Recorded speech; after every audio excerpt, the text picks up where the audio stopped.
നമസ്കാരം. ഞാൻ ഇന്ന് പറയുവാൻ പോകുന്നത് സുദീപ് കിച്ച നായകനായ മാക്സ് എന്ന കന്നഡ മൂവിയുടെ എക്സ്പ്ലനേഷനാണ്. ഈ ചിത്രത്തിൽ സുദീപ് കിച്ച അർജുൻ മഹാശയ് എന്നൊരു പോലീസ് ഓഫീസറുടെ വേഷമാണ് കൈകാര്യം ചെയ്യുന്നത്. മാക്സ് എന്നറിയപ്പെടുന്ന ഒരു കരുത്തുറ്റ ഉദ്യോഗസ്ഥൻ. തന്റെ കരിയറിൽ നിരവധി തവണ സസ്പെൻഷൻ നേരിട്ടിട്ടുള്ള മാക്സ് പുതിയൊരു പോലീസ് സ്റ്റേഷനിലേക്ക് സ്ഥലം മാറ്റം ചെയ്യപ്പെടുന്നു. അവിടെ എത്തിച്ചേരുന്ന ആദ്യ രാത്രിയിൽ തന്നെ മിനിസ്റ്റർമാരുടെ മക്കൾ ഉൾപ്പെട്ട ഒരു അപകടകരമായ സംഭവത്തിൽ മാക്സ് ഇടപെടുന്നു. ഇത് അദ്ദേഹത്തെ ഒരു സങ്കീർണമായ അന്വേഷണത്തിലേക്കാണ് നയിക്കുന്നത്. ഈ കഥയിൽ മാക്സ് എങ്ങനെ നീതി സ്ഥാപിക്കുന്നു, തന്റെ കടമ നിർവഹിക്കുന്നു എന്നതിനെക്കുറിച്ചുള്ള രസകരമായ സംഭവ വികാസങ്ങളാണ് ചിത്രത്തിന്റെ പ്രധാനം. സ്റ്റാർട്ടിങ്ങിൽ പുലർച്ചെ 5 മണിക്ക് ഈ കഥ തുടങ്ങുന്നു. കുറേയധികം ഗുണ്ടകൾ കുറച്ചധികം കാറിൽ വന്നുകൊണ്ടിരിക്കുന്നു. അപ്പോൾ അതിൽ ഒരാളെ അടിക്കുന്നതിനാണോ ഇത്രയധികം പേർ എന്ന് ചോദിക്കുന്നു. എന്നാൽ വേറൊരാൾ പറയുന്നു, ഇത്രയും പേർ തികയുമോ എന്നറിയില്ല. അയാളെ കണ്ടാൽ ഹീറോ പോലെയാണ് ഇരിക്കുന്നതെങ്കിലും അവൻ ശരിക്കും വില്ലനാണെന്ന് പറയുന്നു. ആ സമയം ഒരു ബസ്സിനുള്ളിൽ ഹീറോയുടെ അടിപൊളി എൻട്രി കാണിക്കുന്നു. ഒരു യുദ്ധം തുടങ്ങി വയ്ക്കുന്നവനെയും അത് കണ്ട് ഭയന്ന് ഓടി ഒളിക്കുന്നവനെയും ഇഷ്ടമല്ല എന്ന വോയിസ് ഓവർ കൊടുത്ത് തനിക്ക് നേരെ വരുന്ന ഗുണ്ടകളെ അറ്റാക്ക് ചെയ്തുകൊണ്ടിരിക്കുമ്പോൾ തലേ ദിവസം രാത്രി 7:08 പോകുന്നു. മൈക്കിൾ മൈൻസ് എന്ന സ്ഥലം കാണിക്കുന്നു. ഈ സ്ഥലം പോലീസ് സ്റ്റേഷനിൽ നിന്ന് 27 കിലോമീറ്റർ അകലെയാണ് സ്ഥിതി ചെയ്യുന്നത്. 2 മന്ത്രിമാർ സംസാരിച്ചു നിൽക്കുന്നു. 2000 കോടി രൂപ ഈ ഒരു രാത്രിക്കായി നമ്മൾ സ്പെൻഡ് ചെയ്തിരിക്കുന്നു. നമ്മുടെ രാഷ്ട്രീയ ജീവിതത്തിൽ ഇന്നത്തെ രാത്രി വളരെ വളരെ പ്രധാനപ്പെട്ടതാണ്. സൗത്ത് ഇന്ത്യയിലുള്ള എല്ലാ ഗ്യാങ്സ്റ്റേഴ്സും ഗന്നി എന്ന ഒരു ഗ്യാങ്സ്റ്ററുടെ ബർത്ത്ഡേ സെലിബ്രേഷനായി ആ ബർത്ത്ഡേ പാർട്ടിയിൽ കൂടിയിട്ടുണ്ട്. ഒരു സഹായിയെ വിളിച്ച് നമ്മുടെ പ്ലാൻ ചോർത്തിക്കൊടുത്ത ആ റിപ്പോർട്ടർ അവിടെയുണ്ട്. അവനെ ഇപ്പോൾ തന്നെ തീർത്തേക്കണം എന്ന് പറയുന്നു. ഞങ്ങൾ രണ്ടുപേരും മിനിസ്റ്ററുടെ ഫാം ഹൗസിൽ ഉണ്ടാകും. ഫോൺ ഓഫായിരിക്കും. എന്തെങ്കിലും ആവശ്യമുണ്ടെങ്കിൽ നരസിംഹനെ കോണ്ടാക്ട് ചെയ്താൽ മതി എന്ന് പറയുന്നു. ഒരു ഗ്രൂപ്പിനെ അയക്കുന്നു. അപ്പോൾ മറുവശത്ത് ഈ മന്ത്രിയുടെ കൺട്രോളിലുള്ള 8 MLA-മാർ മിസ്സായിട്ടുണ്ട്. അതിൽ 7 പേരുടെ ലൊക്കേഷൻ ട്രേസ് ചെയ്തിട്ടുണ്ട്. എന്നാൽ ഒരാൾ മാത്രം എങ്ങോട്ട് പോയി എന്ന് അറിയില്ല. അയാളെ ചില ബന്ധുക്കളും സുഹൃത്തുക്കളും ചേർന്ന് രക്ഷപ്പെടുത്തുകയാണ്. രക്ഷപ്പെടാൻ സഹായിച്ച 3 പേരെ പിടിച്ചു കൊണ്ടുവന്നിട്ടുണ്ട്. ആ 3 പേരെ മിനിസ്റ്റർ അപ്പോൾ തന്നെ വെടിവെച്ച് കൊല്ലുന്നു. എന്നിട്ട് മിസ്സായ 7 MLA-മാരും നാളെ രാവിലെ എൻ്റെ മുന്നിലുണ്ടായിരിക്കണം എന്ന് പറഞ്ഞ് ഒരു ഗ്രൂപ്പിനെ അയക്കുന്നു. പിന്നീട് കാണിക്കുന്നത് സ്ലം SR പുരം എന്ന ഗന്നിയുടെ ബർത്ത്ഡേ പാർട്ടി നടക്കുന്ന സ്ഥലമാണ്. അത് പോലീസ് സ്റ്റേഷനിൽ നിന്ന് 10 കിലോമീറ്റർ അകലെയാണ്. അവിടെ ന്യൂസ് ചാനലിൽ പാർട്ടിയിലെ 3 MLA-മാർ പ്രതിപക്ഷത്തിന് വോട്ട് ചെയ്യാൻ സാധ്യതയുള്ളതിനാൽ CM-ന് വളരെ ടഫായ ഒരു ദിനമാണ് നാളെ എന്ന് പറഞ്ഞുകൊണ്ടിരിക്കുന്നു. അപ്പോൾ ഗന്നിയുടെ പാർട്ടിയിൽ ഗന്നിയുടെ അച്ഛനോട് പാർട്ടിക്ക് ഒരുങ്ങുവാൻ ഗന്നിയുടെ അനിയൻ പറയുന്നു. സൗത്ത് ഇന്ത്യയിലെ മുഴുവൻ ഗ്യാങ്സ്റ്റേഴ്സും ആ പാർട്ടിയിൽ വന്നിട്ടുണ്ടെന്നും പറയുന്നു. ഒരു ഭാഗം തളർന്നുപോയ ഒരാളായിരുന്നു ഗന്നിയുടെ അച്ഛൻ. അയാളുടെ ആഗ്രഹം തെന്നിന്ത്യയിലെ എല്ലാ മിനിസ്റ്റേഴ്സും ഈ പാർട്ടിയിൽ വരണമെന്നാണ്. അതിന് ഗന്നി അടുത്ത വർഷം തീർച്ചയായും എല്ലാവരും വരുമെന്ന് പറയുന്നു. എന്നിട്ട് പാർട്ടിയിലേക്ക് പോകുന്നു. അപ്പോൾ അവിടെ ഒരു അടിപൊളി സോങ് കാണിക്കുന്നു. ആ സമയം പോലീസ് സ്റ്റേഷനിൽ നിന്ന് 48 കിലോമീറ്റർ അകലെയുള്ള MLA-യുടെ വസതിയിൽ കയറി അവിടെയുള്ളവരെയെല്ലാം അടിച്ച് നാളെ ഞങ്ങൾക്ക് നീ സപ്പോർട്ട് ചെയ്തില്ലെങ്കിൽ നിന്നെ വെറുതെ വിടില്ല എന്ന് നരസിംഹൻ വിരട്ടിയിട്ട് പോകുന്നു. ആ സമയം പോലീസ് സ്റ്റേഷൻ കാണിക്കുന്നു. ഒരു ലോറി ഇടിച്ച കേസുമായി ഒരാൾ ലോറി വിട്ടുകിട്ടുന്നതിനായി വന്നു നിൽക്കുന്നു. എന്നാൽ ലോറി ഇടിച്ച ആളുടെ അവസ്ഥ അറിഞ്ഞിട്ട് ലോറി വിട്ടു നൽകാമെന്ന് പോലീസ് പറയുന്നു. അപ്പോൾ തന്നെ ഒരു പെൺകുട്ടിയും അച്ഛനും കൂടി ആ പെൺകുട്ടിയുടെ സ്കൂട്ടർ കാണാനില്ല, കണ്ടുപിടിച്ച് നൽകുവാൻ ദാസ് എന്ന പോലീസുകാരനോട് പറയുന്നു. CCTV-യിൽ നോക്കിയാൽ അത് കണ്ടുപിടിക്കാൻ പറ്റില്ലേ എന്ന് ആ പെൺകുട്ടി ചോദിച്ചപ്പോൾ CCTV എല്ലാം കംപ്ലൈന്റ് ആണെന്നും 6 മാസം മുൻപ് നടന്ന കൊലപാതകം പോലും ഞങ്ങൾക്കിതുവരെ കണ്ടുപിടിക്കാൻ സാധിച്ചില്ല, പിന്നെയല്ലേ ഒരു സ്കൂട്ടർ എന്ന് പറയുന്നു. ആ പെൺകുട്ടിയും അച്ഛനും അപ്പോൾ അവിടെ നിന്ന് പോകുന്നു.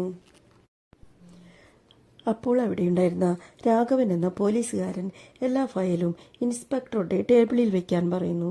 എന്താണെന്ന് വെച്ചാൽ നാളെ പുതിയ ഇൻസ്പെക്ടർ ചാർജ് എടുക്കുമെന്നും പുതിയ ഇൻസ്പെക്ടറുടെ കൂടെ 2 വർഷം ജോലി ചെയ്ത പരിചയം രാഘവൻ എന്ന പോലീസുകാരനുണ്ട്. നിങ്ങളുടെ ഇൻസ്പെക്ടർ നാളെയല്ലേ ചാർജ് എടുക്കൂ. ജോലി ചെയ്തെടുത്തെല്ലാം എത്രയെത്ര സസ്പെൻഷനുകളാണ് അയാൾക്കുള്ളത്. അയാൾക്ക് വേണ്ടി കഷ്ടപ്പെട്ട് ജോലിയെടുക്കാൻ എനിക്ക് സാധിക്കില്ല എന്ന് ദാസ് പറയുന്നു. അപ്പോൾ രാഘവൻ പറയുന്നു, റൂൾസ് പ്രകാരം നാളെയാണ് ചാർജ് എടുക്കേണ്ടത്. പക്ഷേ മൈൻഡ് സെറ്റായി ചിലപ്പോൾ ഇന്ന് തന്നെ വന്ന് ചാർജ് എടുക്കാം. അതിനു മുൻപ് തന്നെ നമ്മൾ റെഡിയായിരിക്കണം. ആ സമയം ഹീറോ തൻ്റെ അമ്മയോടൊപ്പം ട്രെയിനിൽ വന്നിറങ്ങുന്നു. റെയിൽവേ സ്റ്റേഷനിൽ ഉണ്ടായിരുന്ന കുറച്ച് പെൺകുട്ടികൾ ഹീറോയോടൊപ്പം നിന്ന് സെൽഫി എടുക്കുന്നു. അപ്പോൾ ഹീറോയെ കൊണ്ടുപോകാൻ സ്റ്റേഷനിൽ നിന്ന് ജീപ്പ് വരുന്നു. ഇതുവരെ ഡ്യൂട്ടിയിൽ കയറാത്തതുകൊണ്ട് പോലീസ് ജീപ്പ് എന്തിനാണ് കൊണ്ടുവന്നത് എന്ന് ഹീറോയുടെ അമ്മ പറയുന്നു. തുടർന്ന് ജീപ്പിൽ കയറി പോകുന്നു. ആ സമയം പോലീസ് സ്റ്റേഷനിലെ മറ്റു പോലീസുകാർ ഒരു ജംഗ്ഷനിൽ നൈറ്റ് ഡ്യൂട്ടിക്കായി പരിശോധന നടത്തിക്കൊണ്ടിരിക്കുകയായിരുന്നു. അപ്പോൾ ഒരു ഭാര്യയും ഭർത്താവും വന്ന് 13 വയസ്സുള്ള തങ്ങളുടെ മകളെ കാണാനില്ല എന്ന് പരാതി പറയുന്നു. ട്യൂഷന് പോയിരുന്നതാണെന്ന് പറയുന്നു. എന്നാൽ കുട്ടി ട്യൂഷന് പോയ സ്ഥലം വേറെ സ്റ്റേഷൻ പരിധിയാണെന്നും അവിടെ പോയി പരാതി പറയുവാൻ രാഘവൻ പറയുന്നു. ആ സമയം ആ വഴി നമ്മുടെ ഹീറോ കടന്നു പോകുന്നു. അപ്പോൾ അവിടെ നിൽക്കുന്ന പോലീസുകാരെ കണ്ട് അവരോട് സംസാരിക്കുന്നു. രാഘവനോടും സംസാരിക്കുന്നു. നമ്മുടെ ഹീറോ സസ്പെൻഷനിലാണ് ഇരിക്കുന്നത്. സസ്പെൻഷൻ കഴിഞ്ഞ് നാളെയാണ് ഡ്യൂട്ടിക്ക് ജോയിൻ ചെയ്യാൻ പോകുന്നത്. അപ്പോഴാണ് അവരോട് സംസാരിച്ചിട്ട് പോകുന്നത്. ആ സമയത്ത് നമ്മുടെ ഗന്നിയുടെ പാർട്ടിയിലുണ്ടായിരുന്ന വീര മൈക്കിൾ എന്ന 2 പേർ അവിടെ നിന്ന് പോകുന്നു. അവർ എവിടെ പോയി എന്ന് അന്വേഷിക്കാൻ ഗന്നി 2 പേരെ അയക്കുന്നു. ഈ വീരയും മൈക്കിളും മിനിസ്റ്ററുടെ മക്കളാണ്. അതിലൊരാൾ ഡ്രൈവ് ചെയ്തുകൊണ്ടിരിക്കുമ്പോൾ അവൻ്റെ ഫോൺ മറ്റേയാൾ പരിശോധിക്കുന്നു. അതിൽ തൻ്റെ അച്ഛൻ്റെ രഹസ്യങ്ങളുടെ വീഡിയോ അയാൾ എടുത്തു വച്ചിരിക്കുന്നത് അവൻ കാണുന്നു. ഈ കാര്യങ്ങൾ പറഞ്ഞ് 2 പേർക്കും തർക്കങ്ങൾ ഉണ്ടാവുകയും അവർ തമ്മിൽ പിടിവലിയായി ചെക്ക് പോസ്റ്റ് ഇടിച്ച് തകർത്ത് ആക്സിഡന്റ് ആകുന്നു. അപ്പോൾ അങ്ങോട്ട് ഓടി വന്ന ലേഡി കോൺസ്റ്റബിളിനെയും അവർ അപമാനപ്പെടുത്തുന്നു. ഇത് കണ്ടുവന്ന മറ്റു പോലീസുകാരെയും അടിക്കുന്നു. അപ്പോൾ ഹീറോ അവരെ അടിച്ച് കൊണ്ടുപോയി ലോക്കപ്പിലടയ്ക്കുന്നു. മിനിസ്റ്ററുടെ മക്കളെ കൈവച്ചാൽ അത് വലിയ പ്രശ്നമാകുമെന്ന് ദാസ് പറയുന്നു. കടമ ചെയ്യാൻ വന്ന എന്നെ തടുക്കുവാൻ ശ്രമിച്ച ഇയാൾക്കെതിരെയും FIR എഴുതാൻ ഹീറോ പറയുന്നു. എന്നാൽ ദാസ് വലിയ ടെൻഷനായി. മിനിസ്റ്ററുടെ മക്കൾക്ക് എന്ത് സംഭവിച്ചാൽ തങ്ങളുടെ ഫാമിലിയെ തന്നെ അവർ ഇല്ലാതാക്കും എന്ന് പറഞ്ഞ് ഹീറോയോട് അപേക്ഷിക്കുന്നു. അപ്പോൾ ഹീറോ അവിടെ നിന്ന് പോകുന്നു. FIR എഴുതാൻ പോയ രാഘവനെ നോക്കി, നിങ്ങൾ നാളെ റിട്ടയർ ആകുമെന്നും പിന്നീട് അനുഭവിക്കേണ്ടത് ഞങ്ങളാണ് എന്നും അതുകൊണ്ട് FIR എഴുതല്ലേ എന്ന് പറഞ്ഞ് ദാസ് രാഘവനോട് യാചിക്കുന്നു.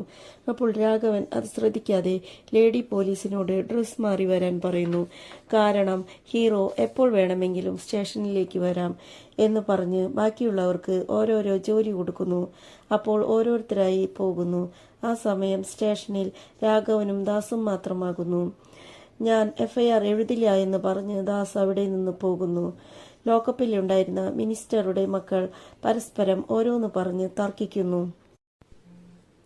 എന്നെ ഇൻസൾട്ട് ചെയ്തതുകൊണ്ടാണ് ആക്സിഡന്റ് ആയതെന്നും ഒരാളുടെ അനിയത്തിയുടെ കൂടെ മറ്റേയാൾ അഫയർ ഉണ്ടാക്കി വീഡിയോ എടുത്തിട്ടുണ്ട് എന്ന് പറയുന്നു. അപ്പോൾ എൻ്റെ അനിയത്തിക്ക് 15 വയസ്സേ ആയിട്ടുള്ളൂ എന്നും അവൾ എന്താണ് ചെയ്തതെന്നും പറഞ്ഞ് അവർ 2 പേരും തമ്മിൽ അടികൂടുന്നു. ആ സമയം രാഘവന് ഒരു ഫോൺ കോൾ വരുന്നു. തൻ്റെ ഭാര്യയ്ക്ക് സുഖമില്ല എന്ന് പറഞ്ഞ് ആരുമില്ലാതിരുന്ന സ്റ്റേഷൻ അടച്ചതിന് ശേഷം താക്കോൽ അവിടെ ഫയർ എമർജൻസിയുടെ മുകളിൽ വെച്ച് രാഘവൻ സ്റ്റേഷനിൽ നിന്ന് പുറത്തേക്ക് പോകുന്നു. ആ സമയം ഹീറോയ്ക്ക് ഒരു ഫ്രണ്ടുണ്ട്, ഡോക്ടറാണ്. ഫ്രണ്ടിന്റെ വൈഫും ഡോക്ടറാണ്. അവരുടെ വീട്ടിലാണ് ഹീറോയും അമ്മയും താമസിക്കാൻ പോകുന്നത്. അപ്പോൾ ആ ഡോക്ടറുടെ ചെറിയ മകൾ അവിടെ പിണങ്ങിയിരിക്കുന്നു. എന്താണ് കാര്യമെന്ന് അന്വേഷിച്ച ഹീറോയോട് അച്ഛൻ ഗെയിം കളിക്കുന്നതിന് ഫോൺ നൽകുന്നില്ല എന്നവൾ പറയുന്നു. ശരി, ഇനി മുതൽ ഫോൺ തരാൻ അച്ഛനോട് പറയാമെന്ന് ഹീറോ പറയുന്നു.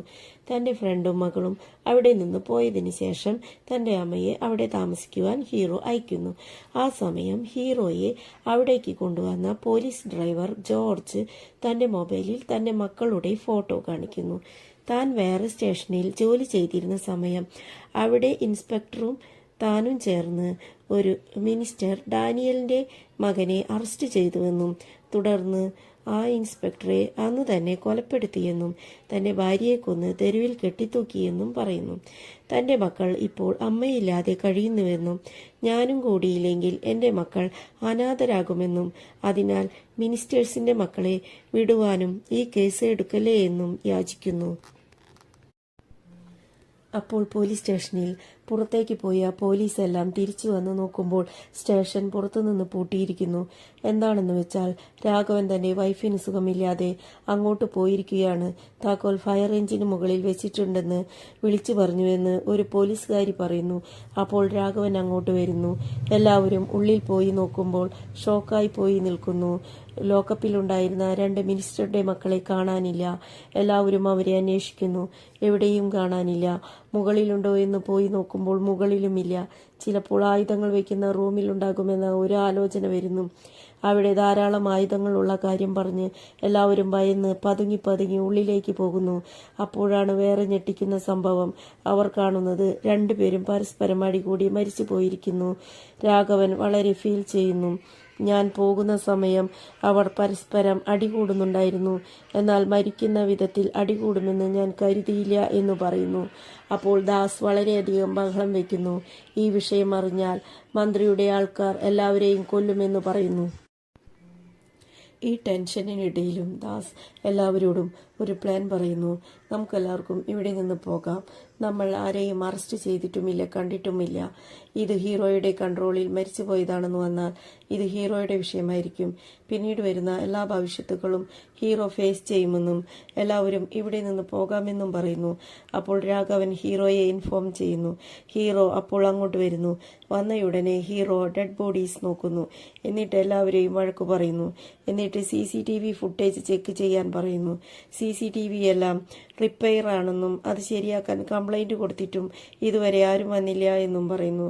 സോ സ്റ്റേഷനിലുള്ള CCTV വർക്ക് ചെയ്യുന്നില്ലെങ്കിൽ പബ്ലിക്കിലുള്ള ക്യാമറകളും റിപ്പയർ ആയിരിക്കുമെന്ന് മനസ്സിലാക്കി സ്റ്റേഷൻ ലോക്ക് ചെയ്തു എന്ന് അറിഞ്ഞ് വഴക്ക് എങ്ങനെയുണ്ടായി എന്നും ഹീറോ ഗസ് ചെയ്യുന്നു. 2 പേരും അടികൂടുന്നതും ഒരുത്തനെ ഷൂട്ട് ചെയ്ത് ഒരുത്തനെ കത്തികൊണ്ട് കുത്തിയും കൊല ചെയ്യുന്നത് ഹീറോ മനസ്സിലാക്കുന്നു.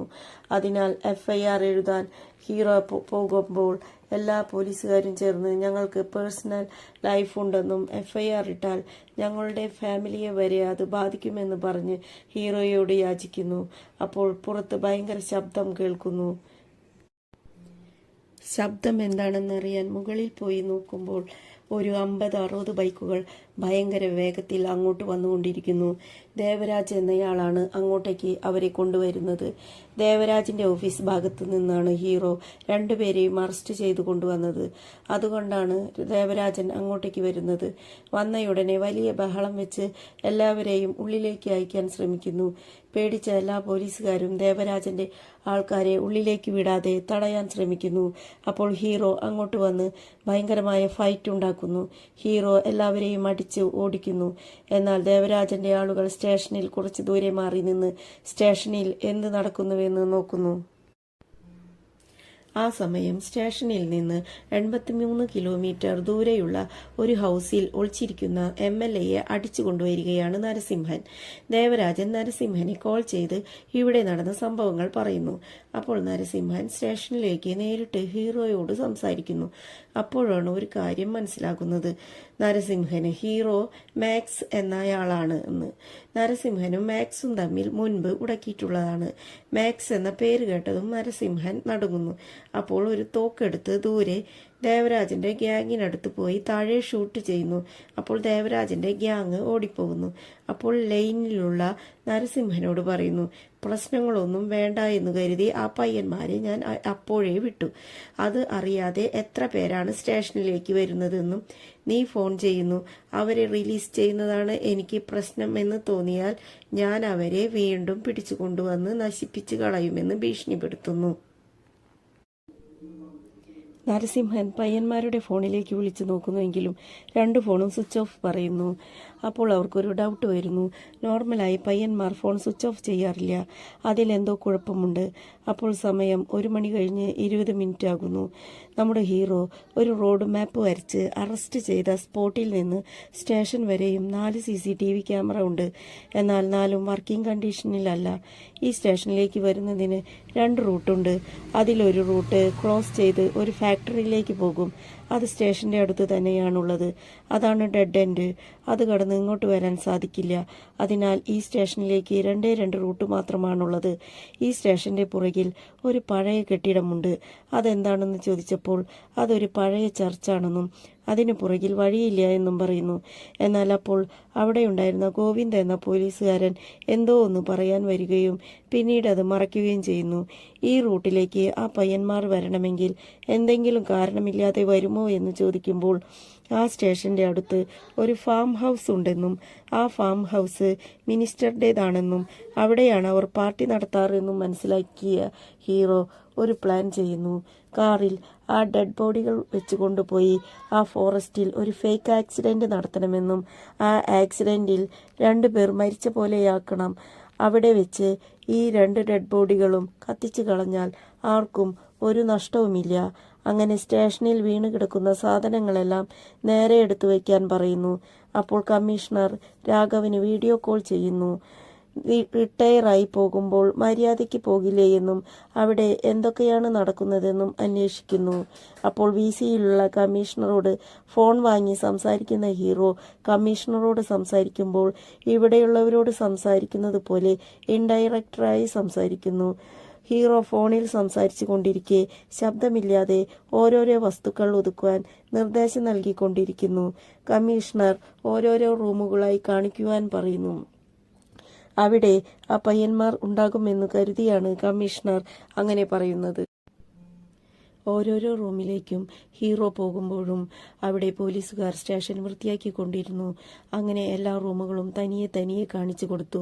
സ്റ്റേഷനിലെ മുഴുവൻ പോലീസുകാരെയും സെൽഫിയിൽ കാണിച്ച് സ്റ്റേഷൻ നോർമലാണെന്ന് കമ്മീഷണർക്ക് മനസ്സിലാക്കുന്നു.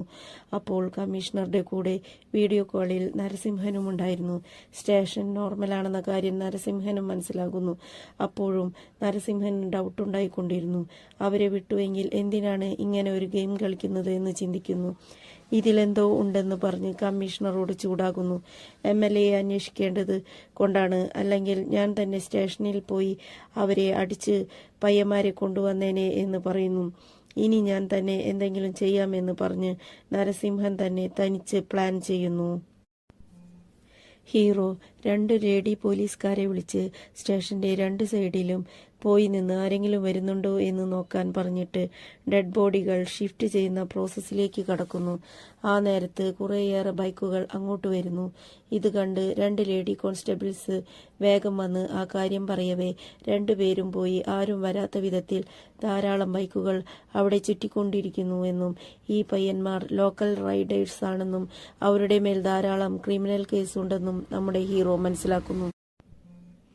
ഈ ബൈക്കേഴ്സ് ഇവിടെ ഉള്ളതിനാൽ ഇൻസ്പെക്ടർ രൂപ ഇങ്ങോട്ട് വരാൻ പോകുന്നുവെന്നാണ് അർത്ഥം. രൂപ ഇങ്ങോട്ട് വന്നാൽ ഇവിടെയുള്ള പ്രശ്നങ്ങൾ കണ്ടുപിടിക്കുമെന്ന് മറ്റു പോലീസുകാർ വളരെ ഭയന്നുപോയി. ആ സമയം ഇൻസ്പെക്ടർ രൂപ അങ്ങോട്ട് വരുന്നു. രൂപ സ്റ്റേഷനിനുള്ളിലേക്ക് വരുമ്പോൾ സ്റ്റേഷനിലുള്ളവരെല്ലാം നോർമലായി ജോലി നോക്കിക്കൊണ്ടിരിക്കുകയാണ്. അപ്പോൾ രൂപ കറക്റ്റായി കൈകൾ പുറകിൽ കെട്ടി സെക്കൻഡ്സ് എണ്ണുന്നു. ഒരു സ്ഥലത്ത് ആരെങ്കിലും വന്നാൽ എന്ത് ജോലി ചെയ്യുകയാണെങ്കിലും 1 സെക്കൻഡ് ആരാണ് വന്നതെന്ന് അറിയാൻ നമ്മൾ നോക്കും. അങ്ങനെ ആരെങ്കിലും യഥാർത്ഥമായി തന്നെ ശ്രദ്ധിക്കുന്നുണ്ടോ എന്ന് നോക്കി വരുന്നു. അപ്പോൾ രാഘവൻ മാഡം വരൂ എന്ന് പറഞ്ഞ് രൂപയെ വിളിക്കുന്നു. എല്ലാവരും പതർച്ചയോടെ നിൽക്കുന്നു. മുഴുവനായും പതറുന്നില്ല, കുറച്ച് ടെൻഷൻ അവർ എല്ലാവരുടെയും മുഖത്തുണ്ട്. ഇതെല്ലാം ശ്രദ്ധിക്കാതെ ദൂരെ നമ്മുടെ ഹീറോ ചായ ഉണ്ടാക്കിക്കൊണ്ട് നിൽക്കുന്നു. സ്റ്റേഷൻ മുഴുവനായി രൂപ നോക്കി കാണുന്നു. അപ്പോൾ ചില ബ്ലഡ് സ്റ്റെയിൻസ് താഴെ കാണുന്നു. അത് തൻ്റെ ഷൂ കൊണ്ട് ചവിട്ടി ഷൂവിലാക്കുന്നു. എന്നിട്ട് സ്റ്റേഷനിലുള്ള തിങ്സ് എല്ലാം നോക്കുന്നു.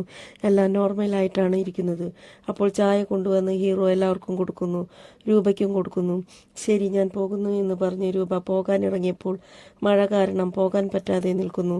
രൂപയുടെ പ്ലാൻ എന്താണെന്ന് ഹീറോയ്ക്ക് മനസ്സിലാകുന്നു. രൂപയുടെ ഷൂവിൽ പറ്റിയ ബ്ലഡ് സാമ്പിൾ DNA ടെസ്റ്റിന് കൊടുക്കാനാണ് രൂപയുടെ പ്ലാൻ. ഹീറോ ലേഡി കോൺസ്റ്റബിളിനോട് പറഞ്ഞ് രൂപയെ അവിടെ പിടിച്ചിരുത്തുന്നു. അപ്പോൾ ഒരു സോങ് ഉണ്ടാകുന്നു. മഴ പെയ്ത് തീരുമ്പോൾ രൂപ ഇറങ്ങുന്നു.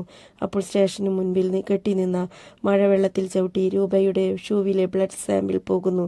പുറത്തുപോയ രൂപ നരസിംഹനെ വിളിച്ച് ആ പയ്യന്മാർ സ്റ്റേഷനിൽ ഇല്ല എന്ന് പറയുമ്പോൾ നരസിംഹൻ വളരെ ടെൻഷനാകുന്നു. ആ സമയം ഹീറോ സ്റ്റേഷനിലുള്ള എല്ലാത്തിനെയും നോക്കുമ്പോൾ ഒരു ബുള്ളറ്റ് ചുമർ തുളച്ച് പോയിരിക്കുന്നത് കാണുന്നു. ആ 2 പയ്യന്മാർ അടികൂടിയപ്പോൾ ആ ബുള്ളറ്റ് അവിടെ കൊണ്ടിരിക്കാം. വെള്ളം കുടിക്കുന്ന നേരത്ത് രൂപ ആ ബുള്ളറ്റ് പതിച്ചത് കണ്ടിട്ടുണ്ടെന്ന് ഹീറോ മനസ്സിലാക്കുന്നു. രൂപ നേരെ ഗനിയുടെ അടുത്ത് പോയി പയ്യന്മാർ സ്റ്റേഷനിനുള്ളിൽ തന്നെയുണ്ടെന്നും വെടിവെപ്പ് നടന്നിട്ടുണ്ടെന്നും പറഞ്ഞപ്പോൾ ഗനിയുടെ അനിയൻ ഞാൻ നേരെ അങ്ങോട്ട് പോകാമെന്ന് പറഞ്ഞ് ഇൻഫോർമർക്ക് ഫോൺ ചെയ്യാമെന്ന് പറഞ്ഞ് ഹീറോയുടെ സ്റ്റേഷനിലുള്ള ഇൻഫോർമർക്ക് കോൾ ചെയ്യുമ്പോൾ അവിടെയുള്ള ഗോവിന്ദ് എന്ന പോലീസുകാരൻ രക്ഷപ്പെട്ടു ഓടുന്നു. ഹീറോ അയാളെ ഓടിച്ചെന്ന് പിടിക്കുന്നു. സ്റ്റേഷനിലുള്ള ഇൻഫോർമർ അയാളാണെന്ന് അറിയുമ്പോൾ എല്ലാവർക്കും ഷോക്കാകുന്നു. അയാളുടെ ഫോൺ എടുത്തു നോക്കുമ്പോൾ സ്റ്റേഷനിൽ നമ്മുടെ ഹീറോ മിനിസ്റ്ററുടെ മക്കളെ ലോക്കപ്പിൽ വെച്ചില്ലേ, ആ കാര്യം വോയിസ് മെസ്സേജായി ഗനിയുടെ അനിയൻ അയച്ചിട്ടുണ്ട്. പയ്യന്മാർ മരിച്ച കാര്യം അറിയിച്ചിട്ടില്ല. ഈ കാര്യം അറിഞ്ഞ് ഗനിയുടെ അനിയൻ ആൾക്കാരുമായി സ്റ്റേഷനിലേക്ക് വരുന്നു. ആ സമയം ഹീറോ സ്റ്റേഷനിലുള്ള പോലീസുകാരെ 2 ടീമായി തിരിച്ച് വാച്ചിൽ 10 മിനിറ്റ് ടൈമർ ഓണാക്കി വെക്കുന്നു. ചർച്ചിന് പിന്നിലൂടെ ഒരു വഴിയുണ്ടെന്ന് ഗോവിന്ദ് പറയുന്നു. അതുപ്രകാരം SI വിളിച്ച് ചർച്ചിന് പിന്നിലൂടെയുള്ള റോഡിൽ കൂടി ഒരു പാലം വരുമെന്നും ആ പാലത്തിൽ ഞെരുങ്ങി കാർ കയറ്റിയാൽ കാർ അതിലൂടെ കടന്നു പോകുമെന്നും ആ പയ്യന്മാരുടെ കാർ അതിലെ കൊണ്ടുപോയി പഞ്ചർ കടയിൽ കൊണ്ടുപോകുവാൻ ഹീറോ പറയുന്നു. അടുത്ത ടീമിനോട് ശരിക്കും വില്ലന്മാർ വരുമല്ലോ, ആ വഴിക്ക് പോയി ആ വില്ലന്മാരുടെ വഴി തെറ്റിച്ച് സ്റ്റേഷനിലേക്ക് വരാതിരിക്കുവാൻ നോക്കുവാൻ പറഞ്ഞയക്കുന്നു. ദാസ് അങ്ങോട്ട് പോകുന്നു. ദാസിന്റെ കൂടെ ഒരു കോൺസ്റ്റബിളും പോകുന്നു. ആ സമയം ഗന്നിയുടെ അനിയന്റെ ടീം ദാസിനെ പിന്തുടരുമ്പോൾ ഈ ഭാഗത്ത് ആ പയ്യന്മാരുടെ കാർ പഞ്ചർ കടയിൽ കൊണ്ടിടുന്നു. ഈ സമയം ദാസിനെ പിന്തുടർന്ന എല്ലാവരെയും സ്റ്റേഷന്റെ അടുത്ത് വന്ന് കൊണ്ടിരിക്കുന്ന എല്ലാവരെയും നമ്മുടെ ഹീറോ ഇടിച്ചിടുന്നു. മിനിസ്റ്ററുടെ കാറിലുണ്ടായിരുന്ന ഒരു പയ്യന്റെ ഫോൺ എടുത്ത് കാർ പഞ്ചറായി പഞ്ചർ ഒട്ടിക്കാൻ വരാൻ പഞ്ചർ ഒട്ടിക്കുന്ന ആളെ വിളിച്ചു പറയുവാൻ പറയുന്നു. ഇപ്പോൾ രൂപ കാർ പഞ്ചറായ വിവരം അറിഞ്ഞ് രൂപ അങ്ങോട്ട് വന്ന് നോക്കുമ്പോൾ പയ്യന്മാർ അവിടെ ഇല്ല, കാർ മാത്രം കാണുന്നു. ഈ കാര്യം ഗനിയോട് പറയുമ്പോൾ ശരിക്കും പയ്യന്മാർ പുറത്തേക്ക് വന്നിരിക്കുന്നു. ഒരാളുടെ ഫോൺ സ്വിച്ച് ഓൺ ആയിരിക്കുന്നു. സോ പയ്യന്മാർ സ്റ്റേഷനിൽ ഇല്ല എന്ന് ഗനിയോട് പറയുന്നു. ശരിക്കും ഹീറോ ഇതാണ് പ്ലാൻ ചെയ്തതുപോലെ നടക്കുമ്പോൾ ഗനിയുടെ അനിയനെ വളരെയധികം ഇടിച്ച് ഇടുന്നു. അപ്പോൾ ഗനിയുടെ അനിയന് ഗനി വീഡിയോ കോൾ ചെയ്യുമ്പോൾ ഹീറോ ആ കോൾ അറ്റൻഡ് ചെയ്യുന്നു. ഞാൻ എത്ര പ്രാവശ്യം പറഞ്ഞു പയ്യന്മാർ സ്റ്റേഷനിലില്ല എന്ന്, പയ്യന്മാർ പുറത്തുണ്ട്, എത്രയും വേഗം നീ അവരെ കണ്ടുപിടിക്കൂ. ഞാൻ കണ്ടുപിടിക്കുകയാണെങ്കിൽ തീർച്ചയായും ഞാൻ അവരെ കൊല്ലുമെന്ന് പറഞ്ഞ് ഗനിക്ക് ഒരു വാണിംഗ് കൊടുത്ത് കോൾ കട്ട് ചെയ്യുന്നു. ഇപ്പോൾ ഗനിയും ഗ്യാങ്ങും പയ്യന്മാർ ഹീറോയുടെ കയ്യിലില്ല, പുറത്ത് തന്നെയാണ് ഉള്ളത് എന്ന് കൺഫേം ചെയ്യുന്നു. അതേസമയം ഡെഡ് ബോഡികൾ ഡിസ്പോസ് ചെയ്യാൻ പുതിയൊരു പ്ലാൻ രാഘവനോട് പറഞ്ഞ് ഹീറോ പോകുന്നു. അപ്പോൾ സ്റ്റേഷന് പുറത്തുണ്ടായിരുന്ന ഡെഡ് ബോഡികൾ നോക്കുമ്പോൾ അതവിടെ കാണുന്നില്ല. ദാസാണ് ഡെഡ് ബോഡികൾ ഒളിപ്പിച്ചത്. ദാസ് അവിടേക്ക് വരുമ്പോൾ ദാസിനോട് ഡെഡ് ബോഡികൾ എവിടെയെന്ന് അന്വേഷിക്കുന്നു. അപ്പോഴാണ് അടുത്ത തലവേദന. ഇൻസ്പെക്ടർ രൂപ സ്റ്റേഷനിലേക്ക് വരുന്നത് ദൂരെ നിന്ന് കണ്ട ദാസ് ആ ഡെഡ് ബോഡികൾ അവരുടെ കാറിന്റെ ഡിക്കിയിൽ തന്നെയാണ് ഒളിപ്പിച്ചത്. ആ കാർ ഇപ്പോൾ പഞ്ചർ കടയിലാണ് നിൽക്കുന്നത്.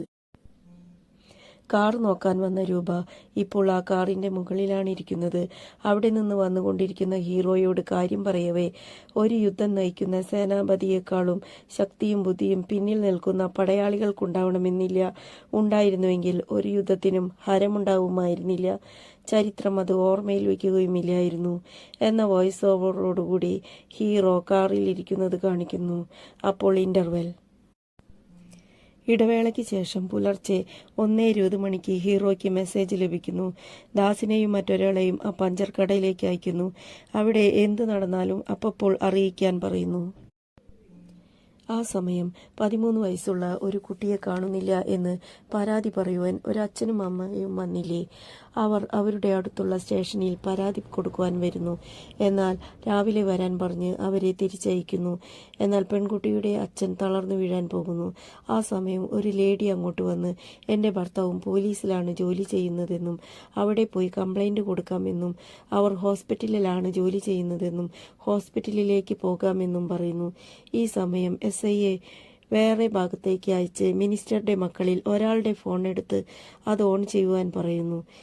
പയ്യന്മാർ സ്റ്റേഷനിലില്ല എന്ന വിവരം അവർ കൺഫേം ചെയ്യുന്നു. ആ നേരത്ത് രൂപ ആ പഞ്ചർ കടയിലേക്ക് വരുന്നു.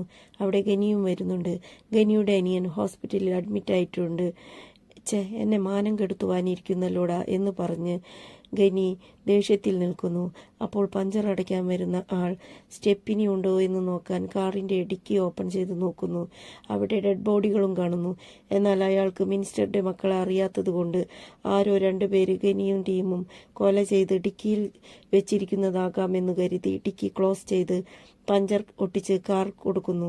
ഗനി നേരെ സ്റ്റേഷനിലേക്ക് പോയി ഹീറോയെ അടിക്കാൻ പ്ലാൻ ചെയ്ത് പോകുമ്പോൾ രൂപ ഒരേയൊരു കാര്യം മാത്രമാണ് പറയുന്നത്. അകത്തേക്ക് പോയാൽ പ്രശ്നമാകും. ഇപ്പോൾ സ്റ്റേഷനിലുള്ള ഹീറോയെ സ്റ്റേഷന് പുറത്തേക്ക് കൊണ്ടുവരാൻ പ്ലാൻ ചെയ്ത് ഗനിയും രൂപയും പുറത്ത് ഒതുങ്ങി നിന്നു. ഇപ്പോൾ ഹീറോ സ്റ്റേഷനിലുള്ള എല്ലാ പോലീസുകാരോടും അവരവരുടെ വീടുകളിലേക്ക് വിളിച്ച് അവരോട് തൻ്റെ ഫ്രണ്ട് സുകുമാർ ജോലി ചെയ്യുന്ന ഹോസ്പിറ്റലിലേക്ക് പോകാൻ പറയുന്നു. ആ നേരത്ത് ഹീറോയുടെ അമ്മ ഹീറോയെ ഫോൺ ചെയ്യുന്നു. പുറത്ത് ആരോ വാതിലിൽ മുട്ടുന്നു എന്നും അപ്പോൾ ഫസ്റ്റ് എയ്ഡ് ബോക്സിൽ ഗണ്ണെടുത്ത് അടുത്ത റൂമിൽ പോയി ജനലിൽ കൂടി വീഡിയോ കോളിൽ ബാക്ക് ക്യാമറ ഓൺ ചെയ്യാൻ പറഞ്ഞ് ഹീറോ നോക്കുമ്പോൾ ആരോ 5 പേർ അടികൊണ്ട ഒരാളെ ഡോക്ടറുടെ അടുത്തേക്ക് കൊണ്ടുവന്നിട്ടുള്ളതാണ്. ഇത് അമ്മയെ ഉപദ്രവിക്കാൻ വന്നിട്ടുള്ളവരല്ല എന്ന് മനസ്സിലാക്കിയ ഹീറോ അമ്മയോട് ഡോക്ടർ ഹോസ്പിറ്റലിലേക്ക് പോയിരിക്കുകയാണെന്നും അവരോട് അമ്മയെയും ഹോസ്പിറ്റലിലേക്ക് കൊണ്ടുപോകുവാൻ പറയുന്നു. അവരുടെ കൂടെ അമ്മ ഭദ്രമായി ഹോസ്പിറ്റലിലേക്ക് പോകുന്നു. ഇപ്പോൾ സ്റ്റേഷനിൽ ഒരു ഇൻഫോർമർ ഉണ്ടല്ലോ, ഗോവിന്ദ്. അയാളെ ഒരു റൂമിൽ പൂട്ടിയിട്ടിരിക്കുകയാണ്. അയാളുടെ ഫാമിലിയെ വിളിക്കാൻ പറഞ്ഞ് ഫോൺ കൊടുക്കുമ്പോൾ അയാളുടെ ഫാമിലി മെമ്പേഴ്സിനെ ഓൾറെഡി ഗനിയുടെ ആളുകൾ പിടിച്ചു കൊണ്ടുപോയിരുന്നു. ഈ കാര്യം ഹീറോ അറിയുന്നു. ആ സമയം ഗനിയുടെ ആൾക്കാർ ഗനിക്കും ആ ന്യൂസ് അയക്കുന്നു. ഇപ്പോൾ രൂപയും ഗനിയും ടീമും ചേർന്ന് ആ സ്ഥലത്തേക്ക് പോകുന്നു. ആ സ്പോട്ടിൽ നോക്കിക്കൊണ്ടിരിക്കുന്ന ദാസിനോട് ഹീറോ പറയുന്നു അവരെ ഗ്യാപ്പിട്ട് ഫോളോ ചെയ്യുവാനും ലൈവ് ലൊക്കേഷൻ അയക്കുവാനും പറയുന്നു. ആ സമയം ഹീറോയുടെ കാറിൽ ഗനിയുടെ കൂടെ വന്ന ഒരാൾ ഒളിച്ചിരിക്കുന്നുണ്ടായിരുന്നു. അയാൾ ഗനിക്ക് അപ്പോൾ വാട്സാപ്പിൽ മെസ്സേജ് അയച്ചുകൊണ്ടിരുന്നു. ഹീറോ സ്റ്റേഷനിൽ നിന്ന് പുറത്തേക്ക് പോയി എന്നും അയക്കുന്നു. എന്നാൽ രൂപയുടെ ആളുകൾ 2 വഴികളും അടച്ചു നിൽക്കുന്നുണ്ട്. അതും കടന്ന് ഹീറോ എങ്ങനെ പുറത്തേക്ക് കടന്നുവെന്ന് രൂപ കൺഫ്യൂഷനായി നിൽക്കുമ്പോൾ വാട്സാപ്പിൽ മെസ്സേജ് സ്റ്റേഷനു പിന്നിലൂടെ ചർച്ച് വാതിൽ കൂടി ഒരു വഴിയുണ്ടെന്ന്. ഇപ്പോൾ ആ കാര്യങ്ങൾ പറഞ്ഞുകൊണ്ടിരിക്കെ ഹീറോ എന്തൊക്കെ പറഞ്ഞാലും അതെല്ലാം വോയിസ് മെസ്സേജ് വഴി ഗനിക്ക് അയച്ചുകൊണ്ടിരുന്നു. ഒരു ഘട്ടത്തിൽ കാറിന്റെ പുറകിൽ ഒരാൾ ഒളിച്ചിരിക്കുന്ന വിവരം ഹീറോ അറിയുന്നു.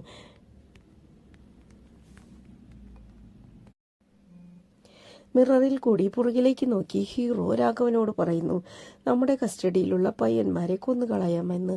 അപ്പോൾ പുറകിലിരിക്കുന്ന ആൾ അത് അപ്പോൾ തന്നെ വോയിസ് റെക്കോർഡ് ചെയ്ത് ഗന്നിക്ക് അയക്കുന്നു. അപ്പോൾ ഗന്നി വിചാരിക്കുന്നു പയ്യന്മാർ ഇപ്പോഴും ഹീറോയുടെ കസ്റ്റഡിയിൽ തന്നെയുണ്ടെന്ന്. പിടിച്ചു വെച്ചിരിക്കുന്ന ഗോവിന്ദിന്റെ ഫാമിലിയെ എന്തെങ്കിലും ചെയ്താൽ ആ പയ്യന്മാരെ കൊല്ലാമെന്ന് പറഞ്ഞത് ഗന്നിക്ക് മെസ്സേജ് വരുന്നു. അതിനാൽ ആ ഫാമിലിയെ ഇപ്പോൾ ഒന്നും ചെയ്യണ്ട എന്ന് തീരുമാനിക്കുന്നു. അപ്പോൾ ഹീറോയുടെ ലൈവ് ലൊക്കേഷൻ ഗന്നിയുടെയും ടീമിന്റെയും അടുത്തുകൂടെ ക്രോസായി പോകുന്നു. അപ്പോൾ രൂപ പറയുന്നു ഗന്നിയുടെ എല്ലാ കാറിന്റെയും ഹെഡ്ലൈറ്റ് ഓഫാക്കി ഹീറോയെ ഫോളോ ചെയ്യുവാൻ. ഹീറോ നേരെ ഗന്നിയുടെ ഏരിയയിലേക്കാണ് പോകുന്നത്. അപ്പോൾ ഹീറോ രാഘവനോട് വെറുതെ പറയുന്നു ഇവിടെയുള്ള മൈക്കിളിനെ ഞാൻ നോക്കാമെന്നും പുറത്തൊളിച്ചിട്ടുള്ള വീരയെ നീ പോയി നോക്കണമെന്നും പറഞ്ഞ് രാഘവനോട് ഇറങ്ങി നടക്കുവാൻ പറയുന്നു. ഇപ്പോൾ രാഘവനെ രൂപ ഫോളോ ചെയ്യുന്നു. ഹീറോയെ ഗനിയും ഫോളോ ചെയ്യുന്നു. ശരിക്കും ഗോവിന്ദിന്റെ ഫാമിലിയെ ഇവിടെയാണ് വെച്ചിട്ടുള്ളത്. അവരെ രക്ഷിക്കാനാണ് ഹീറോ അങ്ങോട്ട് വരുന്നത്. വന്ന് നല്ലൊരു ഫൈറ്റ് നടത്തി ഗോവിന്ദിന്റെ ഫാമിലിയെ വേറൊരാളോട് കാർ കൊണ്ടുവരാൻ പറഞ്ഞ് സുകുമാറിന്റെ ഹോസ്പിറ്റലിലേക്ക് അയക്കുന്നു. ഇപ്പോൾ പോലീസുകാരുടെ ഫാമിലിയെല്ലാം സേഫായി. നമ്മുടെ ദാസിന്റെ കയ്യിൽ കാർ കൊടുത്ത് പിന്നിലുള്ള ഗോഡൌണിലേക്ക് പോകുവാൻ പറഞ്ഞിരുന്നു. ദാസ ഗോഡൌണിലേക്ക് പോകുമ്പോൾ പോലീസ് സ്റ്റേഷൻ ചുറ്റിക്കൊണ്ടിരുന്ന രൂപയുടെ ഗ്യാങ്ങിന് നമ്മുടെ ഗനിയുടെ ടീമിനെ ഇടിച്ചു നിരത്തുന്ന ഫോട്ടോയും വീഡിയോയും അയച്ച് അവിടെ നിന്നാൽ നിങ്ങളെയും ഇതേപോലെയാക്കുമെന്ന് പറഞ്ഞ് ഹീറോ ഭീഷണിപ്പെടുത്തുന്നു. അപ്പോൾ രൂപയും ഗ്യാങ്ങും ഈ ഭാഗത്ത് രാഘവനെ അന്വേഷിച്ച് പഴയ ഫാക്ടറിയിലേക്ക് വരുമ്പോൾ കാറിന്റെ പിന്നിൽ ഇരുന്നിരുന്ന ഗന്നിയുടെ അനിയൻ ഇറങ്ങി വരുന്നു. അതേ നേരത്ത് രൂപ ശരിക്കും ആ പഞ്ചർ കടയിൽ നിന്നെടുത്ത മിനിസ്റ്ററുടെ മക്കളുടെ കാറാണ് എടുത്തു വരുന്നത്. ആ കാറിന്റെ ഡിക്കിയിലാണ് രണ്ട് ഡെഡ് ബോഡികളും ഇരിക്കുന്നത്. ആ ഡെഡ് ബോഡി എടുക്കുന്നതിന് ദാസും പോലീസുകാരും വന്നിരിക്കുകയാണ്. ഇപ്പോൾ കാറിൽ ഒളിച്ചിരുന്നില്ലേ നമ്മുടെ ഗനിയുടെ അയാൾ അവരെ കണ്ട് ബഹളം വെക്കുന്നു. അയാൾ നേരെ രൂപയ്ക്ക് കോൾ ചെയ്യുന്നു. എന്നാൽ കോൾ കട്ട് ചെയ്ത് അയാളെ അടിച്ചൊതുക്കി ഡെഡ് ബോഡികൾ എടുത്തു കൊണ്ടുവരുന്നു. ഹീറോ നേരെ ഗനിയുടെ വീട്ടിലേക്ക് വന്ന് ഗനിയുടെ അച്ഛൻ്റെ കൂടെ സെൽഫി എടുത്ത് 2 ബുള്ളറ്റ് വെച്ച് പോകുന്നു. അതേ നേരത്ത് ഗോഡൌണിലേക്ക് വന്ന് രൂപയുടെ ഗ്യാങ്ങിനെയെല്ലാം അടിച്ച് ഒതുക്കി രാഘവനെ കൊണ്ടുപോകുന്നു. അപ്പോൾ രാഘവന് ഫോൺ കോളുകൾ വരുന്നു. ആരാണെന്ന് വെച്ചാൽ റിലേറ്റീവിൻ്റെ വീട്ടിലുള്ള വൈഫാണ് വിളിക്കുന്നതെന്ന് പറയുന്നു. അപ്പോൾ പുറത്ത് നേരത്തെ ഒരു 13കാരിയെ കാണാനില്ല എന്ന് പറഞ്ഞ് വന്ന മാതാപിതാക്കളെ കൂട്ടി ഒരു ഓട്ടോയിൽ പോയിരുന്നല്ലോ. അവർ അപ്പോൾ ഓട്ടോയിൽ വന്നിറങ്ങുന്നു. നോക്കുമ്പോൾ ആ സ്ത്രീയാണ് രാഘവന്റെ ഭാര്യ. അപ്പോൾ ഭാര്യയാണ് എന്ന് പറഞ്ഞ് വേറെ ആരോടാണ് ഫോണിൽ സംസാരിച്ചു കൊണ്ടിരിക്കുകയാണ് രാഘവൻ. ഇത് നോക്കിയിട്ട് ഹീറോ നേരെ സ്റ്റേഷനുള്ളിലേക്ക് പോകുന്നു. അപ്പോൾ അവർ 2 പേരുടെയും കൂടെ വൈഫിനെ അയച്ച് സേഫായി ഇരിക്കുവാൻ പറഞ്ഞ് ഓട്ടോയിൽ കയറ്റി അയച്ച് സ്റ്റേഷനുള്ളിലേക്ക് രാഘവൻ വരുമ്പോൾ എല്ലാവരും രാഘവനോട് ദേഷ്യപ്പെടുന്നു. എന്തിനാണ് നുണ പറഞ്ഞുകൊണ്ട് പുറത്തേക്ക് പോയതെന്നും നിങ്ങൾ പുറത്തേക്ക് പോകാതിരിക്കാൻ ആ 2 പേരും മരിക്കുകയില്ല എന്നും പറയുന്നു. അങ്ങനെ എല്ലാ പോലീസുകാരും രാഘവനോട് ചൂടായിക്കൊണ്ടിരിക്കെ ഹീറോ വന്ന് പറയുന്നു അവരെ കൊല ചെയ്ത നമ്മുടെ രാഘവനാണെന്ന്.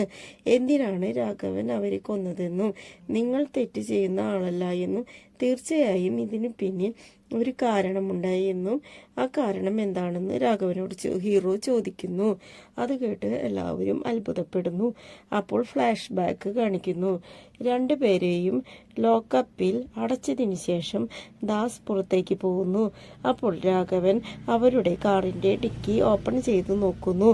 അപ്പോൾ ഡിക്കിക്കുള്ളിൽ ഒരു 13 വയസ്സ് പെൺകുട്ടി വസ്ത്രങ്ങളില്ലാതെ പരിക്കുകൾ പറ്റി കിടന്നിരുന്നു.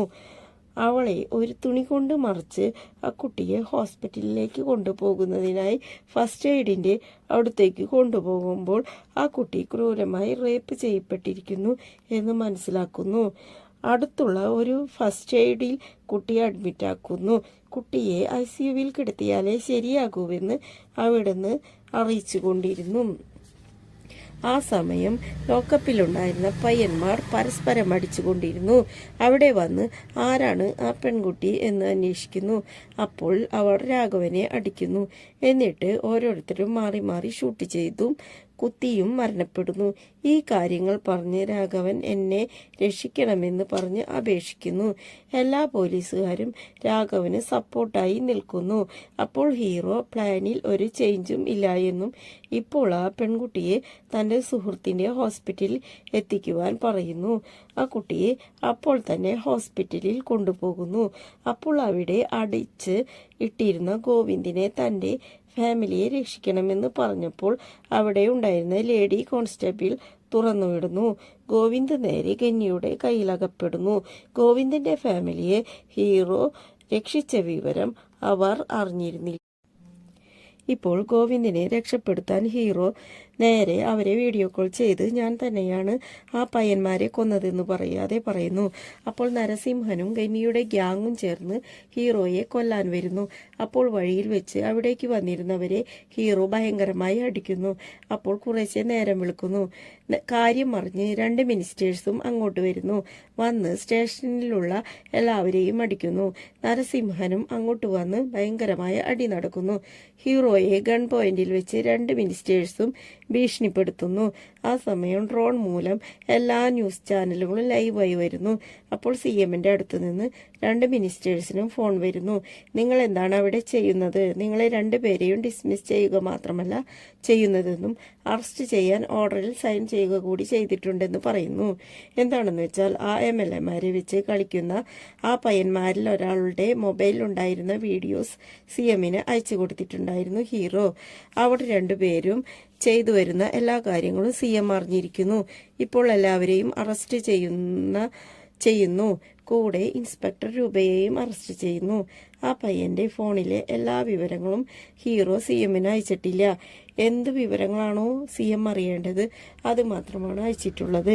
ഇപ്പോൾ എല്ലാവരെയും അറസ്റ്റ് ചെയ്യാതെ കമ്മീഷണർക്ക് വേറെ വഴിയില്ലാതെ നല്ല രീതിയിൽ ചാനലുകാരോട് സംസാരിക്കുന്നു. ഹീറോ വളരെ നല്ല ആളാണെന്നും ഹീറോ ഇന്നു മുതലാണ് ഡ്യൂട്ടിക്ക് ജോയിൻ ചെയ്യാൻ പോകുന്നത്.